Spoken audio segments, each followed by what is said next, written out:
음악 안녕하세요. 삶의 지혜를 나누는 시간입니다. 오늘 이야기가 당신의 마음에 작은 위로와 통찰을 전해준다면 이 영상을 소중한 분들과 공유하여 그분들의 마음에도 평안을 선물해주세요. 여러분의 구독과 좋아요는 저희가 더 깊이 있고 의미 있는 콘텐츠를 만드는데 가장 큰 원동력이 됩니다. 주님의 은총이 여러분의 나눔을 통해 더 널리 퍼져나가기를 기도합니다. 살면서 한 번쯤 우리는 모두 원치 않는 시련과 마주하게 됩니다. 내가 자초한 것도 아니고 예상치도 못했던 어려움들이 어느 날 문득 내 삶에 들어와 버티고 서 있는 순간들 말입니다. 인간관계의 갈등, 갑작스러운 실패, 혹은 깊은 오해처럼 말이죠.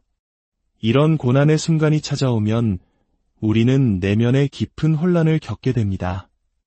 분노와 불안이 뒤섞이고 사람과 세상에 대한 믿음이 흔들리기도 합니다.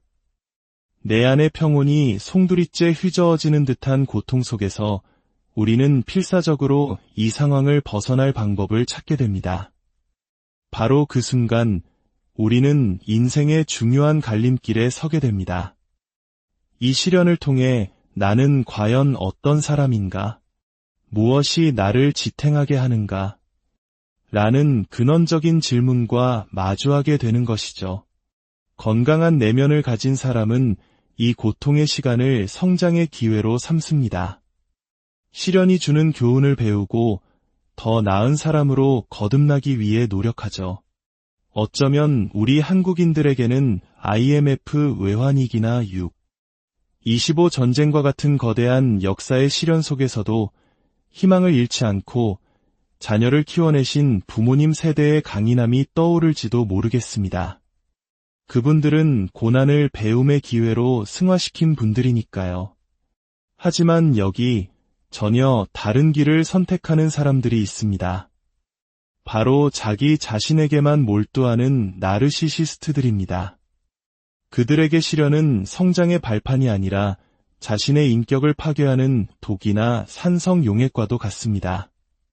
그들은 본래 타인을 통제하고 공감 능력이 부족하며 자신이 항상 우월해야 한다는 강박에 시달리는 사람들입니다. 이런 그들에게 닥친 시련은 그들의 어두운 내면을 더욱 깊은 나락으로 끌어내립니다. 어떤 경우에는 문제 상황에 대한 즉각적인 분노와 공격성으로 나타나지만 많은 경우 오랜 시간에 걸쳐 쌓인 시련들이 그들의 영혼을 서서히 잠식합니다. 고통스러운 경험이 쌓이면 쌓일수록 그들은 점점 더 삐뚤어지고 파괴적인 방향으로 나아갑니다. 결국 나르시시스트는 시련을 감당하지 못하고 나쁜 사람이 되기를 선택합니다. 자신의 고통과 좌절감을 타인에게 전가하며 수많은 부정적인 행동들을 쏟아내기 시작하는 것이죠. 제가 상담했던 한 남성의 이야기가 떠오릅니다. 그는 어릴 적 매우 엄하고 폭력적인 아버지 밑에서 자랐습니다. 그의 형 또한 아버지와 똑같은 방식으로 그를 대했죠. 그 결과 그는 성인이 되어서도 연애, 직장생활, 친구관계 등 모든 인간관계에서 어려움을 겪었습니다. 수많은 상처와 어려움 속에서 그가 내린 결론은 이것이었습니다. 다시는 누구에게도 내 약한 모습을 보이지 않겠다. 나는 사람들을 좋아하지 않는다. 만약 누군가 내 의견에 반대한다면 그 사람의 삶을 비참하게 만들어 버릴 것이다. 그는 자신의 상처를 타인을 공격하는 무기로 삼아버린 것입니다. 또 다른 한 여성은 자신의 인생이 불공평한 거절의 연속이었다고 회상했습니다. 그녀는 매우 완고하고 통제적인 성격의 소유자였고 사람들을 차갑고 권위적으로 대했습니다. 시간이 지날수록 그녀는 점점 더 깊은 고독 속으로 빠져들었고 그녀의 곁에 남은 몇 안 되는 사람들조차 그녀를 잔인하고 지배적인 사람이라고 평가했습니다. 이 두 사람의 이야기는 우리에게 중요한 사실을 말해줍니다. 시련 그 자체가 사람을 파괴하는 것이 아니라 시련에 대처하는 방식이 그 사람의 운명을 결정한다는 것을요. 이들은 자신의 어려움을 긍정적으로 승화시키지 못하고 오히려 그 어려움을 핑계 삼아 자기 파괴와 타인에 대한 공격성으로 가득 찬 길을 걷게 된 것입니다. 그렇다면 시련을 겪으며 점점 더 나쁜 사람이 되어가는 나르시시스트들은 구체적으로 어떤 특징들을 보일까요? 그들이 어떻게 도덕적으로 결함이 생기고 타인에게 해를 끼치는 존재가 되는지 그 10가지 징후를 자세히 살펴보겠습니다. 이 특징들을 명확히 인지하는 것은 그들의 문제에 휘말려 당신이 스스로를 탓하는 덫에 빠지지 않도록 지켜주는 중요한 방어막이 될 것입니다. 이것은 그들의 문제이지 결코 당신의 책임이 아니라는 사실을 기억해야 합니다. 첫째, 그들은 세상의 잘못된 점을 찾아내는데 아주 능숙합니다. 마치 부정성이라는 특수한 안경을 끼고 세상을 보는 것처럼 그들의 눈에는 온통 문제점과 결함투성이만 보입니다. 당신이 어떤 주제로 대화를 시도하든 그들은 타고난 비관주의를 바탕으로 대화의 분위기를 어둡고 무겁게 만듭니다. 긍정적인 가능성보다는 항상 최악의 시나리오를 가정하며 주변 사람들의 희망과 에너지를 앗아갑니다. 둘째, 그들은 좋을 때만 나타나는 날씨 좋은 날의 친구입니다. 당신이 즐겁고 좋은 소식을 가져올 때 그들은 당신 곁에 머물며 기쁨을 나누는 척합니다. 하지만 당신이 힘들고 어려운 문제 혹은 그들의 희생이나 도움이 필요한 상황을 이야기하는 순간 그들은 가차없이 당신을 외면합니다. 그들은 관계의 어려움을 함께 짊어질 의지가 전혀 없습니다. 오직 좋은 시간의 달콤함만을 원할 뿐입니다. 셋째, 그들은 교묘하고 부정직한 방식으로 책임을 회피합니다. 자신의 잘못이나 불편한 상황에 직면하면 그들은 솔직하게 인정하는 대신 온갖 핑계를 대며 빠져나갑니다. 마침 다른 급한 일이 생겼어. 도와주고 싶은데 지금은 좀 힘드네. 조금 있다 가볼게 라고 말하고는 결코 나타나지 않죠. 이런 수동 공격적인 태도와 회피는 그들이 관계에서 어떤 노력이나 헌신도 하고 싶어 하지 않는다는 명백한 증거입니다. 넷째, 특별한 이유 없이 시비조가 되고 논쟁을 즐깁니다. 그들의 내면 깊은 곳에는 항상 분노, 짜증, 불안이 용암처럼 들끓고 있습니다. 이 부정적인 감정은 아주 사소한 계기만 있어도 표면 위로 폭발할 준비가 되어 있죠. 그래서 그들은 별것 아닌 일에도 과도하게 공격적인 반응을 보이며 대화를 논쟁으로 만들어버립니다. 다섯째, 도덕성이 완전히 파탄에 이릅니다. 수많은 미해결된 문제와 상처들을 마주했을 때 이것을 통해 배워야겠다고 생각하는 대신 그들은 에라, 모르겠다. 이제 내 마음대로 할 거야라는 식으로 자포자기합니다. 이는 윤리적으로 의심스러운 행동이나 타인에게 상처를 주는 잔인한 형태로 나타날 수 있습니다. 그들은 자신의 도덕적 파산을 합리화하며 점점 더 깊은 수렁으로 빠져듭니다. 여섯째, 타인을 착취하는데 거리낌이 없습니다. 그들에게 다른 사람은 더 이상 함께 교감하고 투자해야 할 인격체가 아닙니다. 오직 내가 이용할 수 있는 대상일 뿐이죠.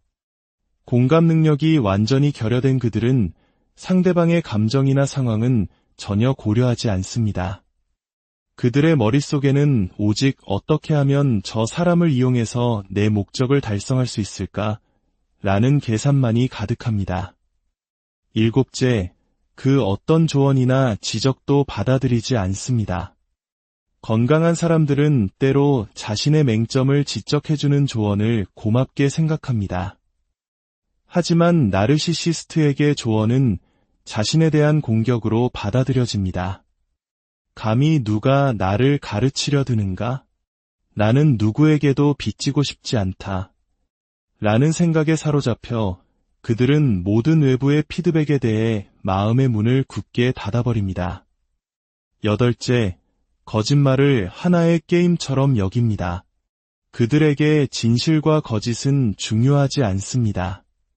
오직 자신의 목적에 유리한가, 불리한가만이 유일한 판단 기준입니다.